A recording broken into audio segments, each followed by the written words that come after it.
Welcome to Behind the Badge with your hosts, Lieutenant Ryan Williams, and Officer Cammie Vandermolen. your source for all things Bonnie Police.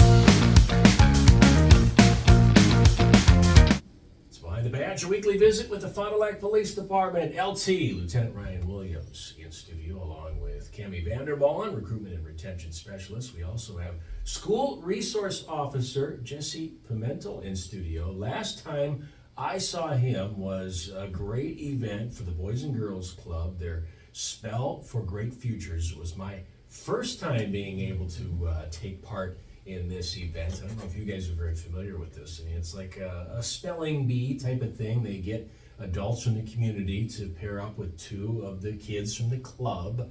And we have 24 words that we have 30 seconds to help them try and spell. And I thought that was the key part that Dan Hebel, the CEO over there, said to us. You know, don't be spelling every single word for these kids, or we'll be here for weeks. So that was my biggest takeaway, because it's a little stressful. I mean, the kids really want to do well. I feel like the kids would do better than me in that aspect. You didn't know what the words were, right? Ahead of time. They gave us some practice words, and a few of the practice words were this. Now, it was a Minecraft theme, so everything had that. But, I mean, there were words they said I had never heard of before. I panicked. And the guy who did the announcing did a great job, but in the gym there, it's not the easiest to hear. So then you're like, what did he say? And then the kids think they heard something else and whatnot. So Jesse was one of my competitors. Mm-hmm. How did it go for you? It was very challenging this year with the Minecraft theme. A lot of those were words that were unique only to the game, and I kind of think like almost made up words. So I was like, oh, okay, yeah.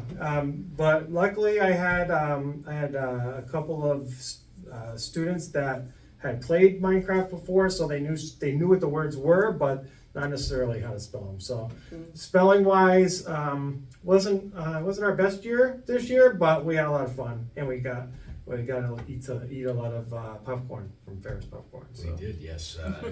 So the top 6 advance to the finals, and if there's a tie for that 6th spot, then all of the people advance. There was no tie. 19 was the lowest score to make it into the finals. My group made 17. So we were close, but like I said, I was stressed there early on because I had a boy and a girl, and the little girl, just an absolute sweetheart. But she freaked out the first time she thought we had a wrong one, and I'm trying to lift her up. Well, it's okay. And then thankfully she did rebound quickly. And she saw somebody else misspelled one, and then she's like, because she was trying to read the judge. She's like, I think he marked us down. No, I think we got it right. And then I just said, we're just here for fun. Remember that? And then when she accepted that concept, but did they have the bell? Did they have like the bell if you get it right or wrong or whatever? They don't know. He privately marks everything. So you do it on a whiteboard, and then the kids hold up the whiteboard, and then the judge reads it, and then he'll mark down, okay, did they get it right or did they get it wrong? That's a little less stressful, because I remember doing a couple spelling bees in my SRO days, and that bell, I think I'd have nightmares. School? Yeah, you're waiting and see if they ding it. Now, I didn't stick around for the finals. The finals, you have to go up and speak into the microphone. For. So no whiteboard. You got to go right off your mind only. So maybe they did a bell there. I guess I got to make the finals to find out. This is unofficial, but I do want to say I heard that we got 18 right. So 18 is higher than 17. So if that is true, so if it was a math competition, you would do well. You got me. +1. You got me. Well, congratulations. Thank you. Fun. So, all right. Well, speaking of spelling bees, let's talk about traffic education programs. The ABCs of traffic. Yes. I like that. Oh man, right when I needed to say like right there. Yeah. You got it. So I don't know if everybody knows that we actually have a traffic education program, and I was kind of thinking about that when this last week we announced our new traffic education person, who is going to be Officer Emma Laurie. She's not here, but we do have the next greatest thing, a former traffic education program coordinator, and that is Officer Jesse Pimental, who and a very good speller. Yeah, and a decent speller, right? Decent. How many? 24. Oh, 24. Okay, that's not bad. 75%, I think. Yeah. That's not bad. So tell us a little bit about the traffic education program. All right, so the traffic education program basically was established to help with good drivers who might get a one-off speeding ticket or some minor infraction ticket, to keep their driving record good and clean, right? So and it's also a way for people that are getting close to their total points of their license for the year. For when they got their last citation, which is 12 points. If they're getting close to that number, they can take this program. They can, in both cases, they pay a fee to get into the program. And then you have an education course where there's a pre-test and a post-test and a PowerPoint presentation that it goes over some rules of the road and some situations and kind of talk through it with the people in the class and the program. And at the completion of the program, the ticket will be dismissed. It won't go onto your record. It's kind of like held in a holding pattern, if you will, until the completion of the program. And then once you complete it, then your ticket is dismissed and it doesn't affect your driving record. There have been times where people get into the program or they don't follow through with all the components of the program. In that case, your citation will go from like a holding pattern and they'll move forward with the ticket. So if you complete like part of the program but not the other part, then you'll still get the ticket. And now you're out that money for getting into it. So the program does cost money to get in, but it's less than the ticket. So it's kind of like a win-win. It's $100 to get in the program. I think one of the places where I think it kind of hits its stride is that if you have a younger driver, so someone that's maybe kind of like newer to the rules of the road and stuff like that, and sure enough, they're gonna make mistakes, right? I got one of those at home, yeah. If they end up doing something and they get a higher fine or a higher fine amount, we know that ultimately it's the parents' responsibility because they're not going to have that kind of money, right? This can kind of shift the responsibility back onto that youth because they're the ones that are going to have to go to the classes. They're the ones that are going to have to, $100 is less than probably what the citation is going to be.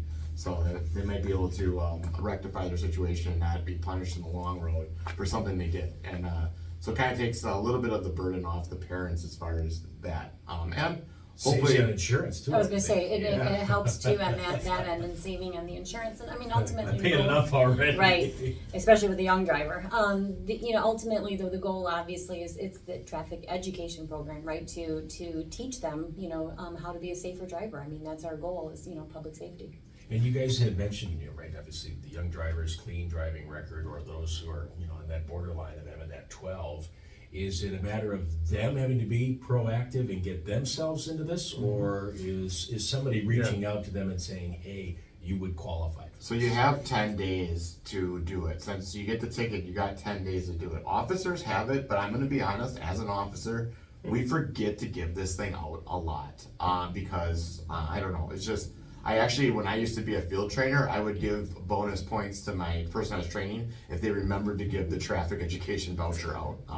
It's not something that we intentionally do, but it's good. So it's good to know the public to know that it's out there and it's timely. So within 10 days you have to do that appeal process, and that's so that ticket doesn't get all the way through and starts getting processed, and then it ends up being on your record. So there's that element to it. There's a couple other things. You have to have a clean record or a relatively clean record, and you can only do it every 3 years. So it's not like every ticket you can get expunged. If you start getting numerous tickets, oh no, let's go to traffic education court again. It doesn't quite work that way.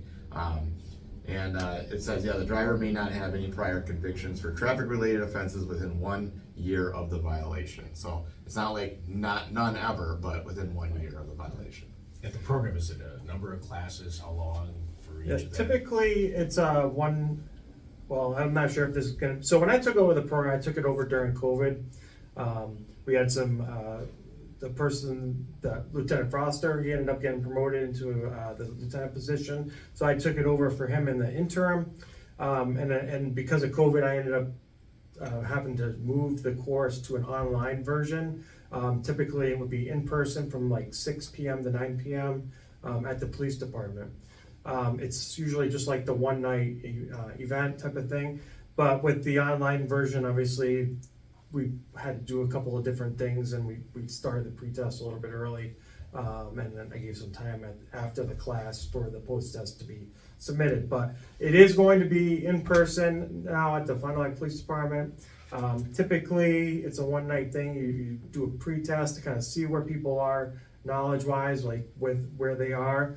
Then they present the rules of the road course, and then there's a post-test to see, did we learn some things and take those key points of information away, so that way you don't end up getting a ticket again in the future. Obviously, a lot of factors are coming into play in that, but the goal is to improve your knowledge, refresher, and also to have you pay more attention to how serious those different situations can be.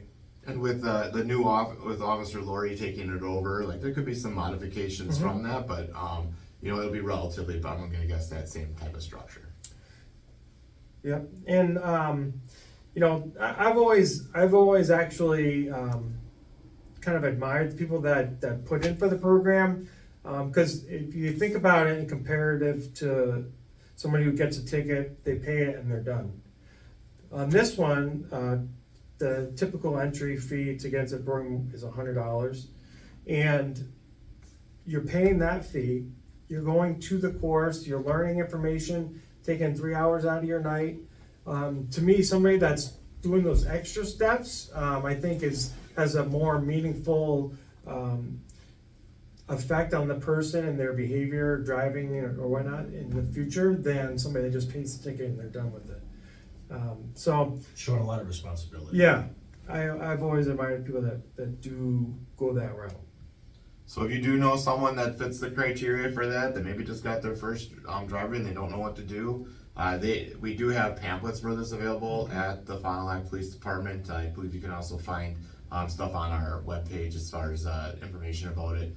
We only have 10 days from when you get the ticket to get it in, so make sure you get the word out for us and let us know that we have this traffic education program, and we'll get Officer Lori to work with a really big class size for that first Fill it one. up.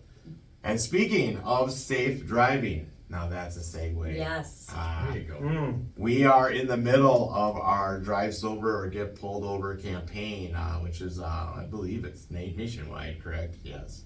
From August 15th to September 1st. Not that we don't always look for that type of stuff, but special patrols will be out there looking for impaired drivers. And that's something that actually Jesse, again, would be a good person, because Wisconsin has a little bit of a different drinking culture, and I just say Jesse because Jesse's from originally out of state. Yes. You could probably attest to the drinking culture difference than probably where you're from. Yeah, there's definitely a lot more of it. Yeah, we'll just say that. Yeah, and I think a lot of us probably grew up in families where there was an acceptable acceptance to that, and that's just kind of a way of life in Wisconsin. But things have changed, they really have, and it's really not worth it. It's not, it never was, but it's really not worth it now, especially when there's other means of travel out there. There's Uber, Lyft, all those things, taxis, there's a bike, there's your feet. There's Safe all Ride the Home program. Yeah, Safe Ride Home program that I'm sure we haven't really talked about that, but the Tavern League offers Safe Ride Homes for free through all those. I think it's through all those means that in Fond du Lac, I think they use taxis. They use the taxi service, but in other cities and stuff like that, they might use Uber or other things where you can get a Safe Ride Home. So there's all these different things, and all you have to do is use them. And you're talking about something that could change your life.